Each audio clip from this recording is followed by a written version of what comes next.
Welcome to Matters Financial and Geopolitical from a Frontier. I trust you had a lovely weekend. It's gotten a little bit cooler here in Nairobi, which is a pleasant relief because this is meant to be our very hot season. This statue of the Emperor Haile Selassie was unveiled yesterday morning at the African Union headquarters in Addis Ababa. That's from Hamza, Africa. This video shows Kim Jong-un celebrating the 71st anniversary of the founding of North Korean People's Army. This is from Press TV. He always makes fantastic cinematography, and that was a passion of not only his father, but I think also his father and his sister. Nicolas Maduro's defiant. The coup d'etat they wanted has failed and they haven't noticed, he said on February the 2nd.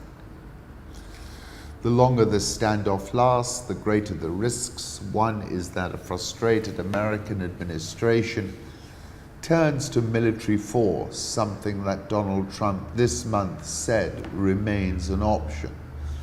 The other is that Mr. Maduro survives in office but rules a wasteland.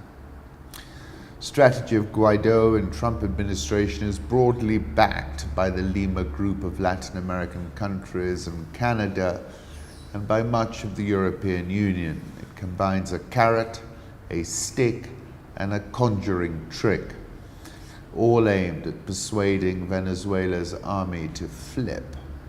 The carrot is an amnesty approved by the National Assembly for military and civilian personnel who act in favor of the restitution of democracy. The stick is American sanctions aimed at asphyxiating Mr. Maduro's regime economically. US was almost the only cash payer for Venezuelan oil. Venezuela has the makings of a broader international crisis. Subjected to such sustained financial pressure, Maduro could buckle any day, but he might not. For now, the Venezuelan people's plight recalls a one-line short story by Augusto Monterroso, a Guatemalan writer. When he woke up, the dinosaur was still there. Stratfor says an escalation between Israel and Iran is a low-probability, high-risk event. Iran's limited capabilities in Syria mean it has so far tempered any escalation. Israel has a significant military advantage there, enjoying overwhelming air superiority that it could use to kill Iranian forces and severely damage their equipment. Then concludes by saying any escalation between Israel and Iran is a low probability, high risk event. Russia to date, I'm saying, is not providing Iran with meaningful cover in Syria. The Thai soap opera Thai King's sister is running for Prime Minister. She has starred in Thai soap operas and lived in California for years. The King pronounced that his sister's unprecedented bid to run for Prime Minister is inappropriate. And my friend Hervé, who was in Bangkok recently, said, in Bangkok you can still feel Thaksin's ghost everywhere. The King's sister running on a pro-Thaksin platform is a game changer, a threat to the kingdom and the lèse-majesté by definition, he said. This is really whack. Mr. Attorney General, we're not joking here, and your humor is not acceptable. This is Sheila Jackson Lee telling the Attorney General, the acting Attorney General, Matt Whitaker, how it stood. It was you've got to watch it, it's just extraordinary. When Jeff Bezos alleged in a blog post on Thursday that he was the victim of blackmail attempts by the publisher of the National Enquirer, he underscored risks particular to billionaires in the digital age, says Bloomberg.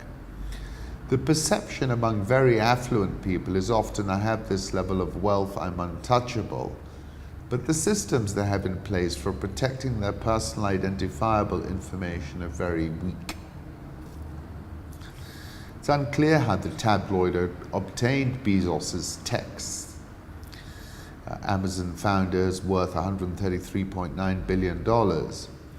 And he's authorized his security chief, Gavin de Becker, to proceed with whatever budget he needed to get to the bottom of the leak.